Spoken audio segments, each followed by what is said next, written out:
Assalamualaikum warahmatullahi wabarakatuh. Bertemu kembali wahai sahabat Al-Quran. Akan sampai saatnya hafalan 30 juz itu seperti Al-Fatihah. Saudaraku sekalian, untuk memotivasi kita bahwa sangat mungkin bahwa semuanya insya Allah akan terjadi dengan izin Allah Subhanahu wa Ta'ala. Maka kita niatkan bahwa menghafal Al-Quran itu dalam rangka mengamalkan firman Allah Subhanahu wa Ta'ala, dalam rangka meneladani hadis-hadis Rasulullah Sallallahu Alaihi Wasallam. Maka inspirasi kita pada hari ini adalah salah satu hadis Rasulullah ketika Ibunda Aisyah radhiyallahu anha bertanya kepada Rasulullah, "Wahai Rasulullah, ayyul a'mali ahabbu ilallah?" Ya Rasulullah, amal apa yang paling dicintai oleh Allah Subhanahu wa Ta'ala? Maka Rasulullah sampaikan, adwamuha wa in qalla, bahwa amal yang dicintai Allah itu adalah konsistensinya, walaupun amal itu dilakukan hanya sedikit. Pengulangan apa yang kita hafalkan itu akan lebih bermakna, akan lebih membekas di dalam kehidupan kita dibandingkan dengan sesuatu yang banyak kemudian kita tinggalkan begitu saja. Bagi kita yang membaca Al-Quran, maka istiqomah kita setiap hari walaupun hanya 1 juz, ataupun mungkin bagi para pemula yang mungkin bacaannya belum terlalu lancar, yang sehari hanya mampu 1 halaman, hanya mampu 1 lembar. Kalau itu dilakukan terus-menerus, maka itu akan membuahkan amal yang lebih dicintai oleh Allah Subhanahu wa Ta'ala. Daripada hari ini membaca 1 juz, 2 juz, kemudian besok libur 1 pekan. Demikian juga yang menghafalkan Al-Quran tentunya sedikit. Kemudian istiqomah di murojaah itu akan lebih bermakna. Setelah hafal 1 juz, setelah hafal 2 juz, kemudian continue dalam murojaah, itu tentunya akan memberikan bekas yang baik daripada kemudian diselesaikan dan kemudian ditinggalkan tanpa pernah mempedulikan kembali.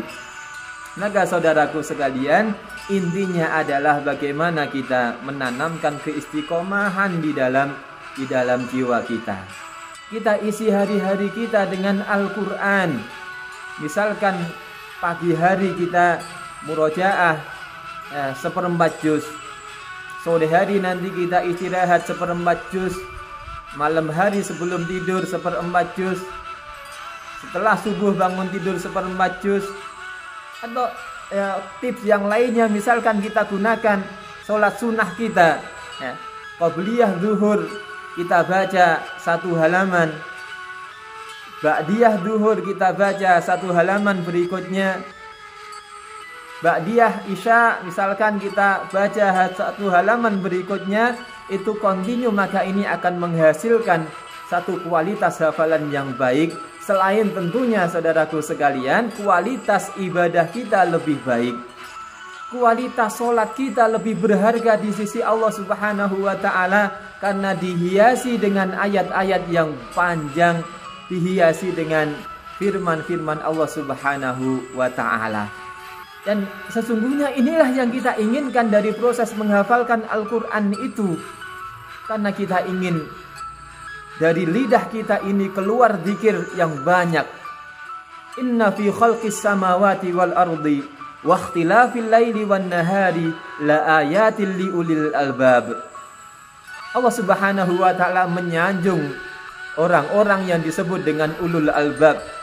Siapa itu ulul albab? Alladzina yadhkurunallaha qiyaman wa qu'udan wa 'ala junubihim, yaitu orang-orang yang zikir kepada Allah Subhanahu wa Ta'ala dalam kondisi dia berbaring, dalam kondisi dia duduk, dalam kondisi dia berdiri, ketika dia istirahat, ketika di dalam perjalanan, ketika sebelum tidur, ketika bangun tidur. Kalau semuanya itu dihiasi dengan zikir kepada Allah Subhanahu wa Ta'ala, maka sesungguhnya itulah orang-orang yang dimuliakan oleh Allah Subhanahu wa Ta'ala. Itulah pula yang kita inginkan dari proses menghafalkan Al-Quran ini. Kita ingin mampu zikir kepada Allah dengan kualitas dan kuantitas yang lebih baik. Bisa kita bayangkan saudaraku sekalian, kalau kita hafal Al-Quran, maka kita tidak perlu menggunakan mushaf. Walaupun membaca dengan mushaf itu lebih baik menurut sebagian para ulama, tetapi dalam kondisi-kondisi tertentu di mana kita tidak mendapatkan mushaf Al-Quran, dalam perjalanan kita mampu menghasilkan zikir yang banyak. Dalam kondisi kita pulang kerja, kita selonjoran, kita bisa menghasilkan pahala dengan zikir kita, dengan hafalan kita itu. Dan dalam kondisi-kondisi yang lain di mana kita tidak bisa menemukan Al-Quran, tidak menemukan mushaf, maka sesungguhnya peluang untuk zikir itu, peluang untuk mendapatkan pahala itu sangat terbuka bagi orang-orang yang hafal Al-Quran. Mari kita raih kemuliaan itu, mari kita raih kesempatan yang sangat luar biasa itu dengan kesabaran kita.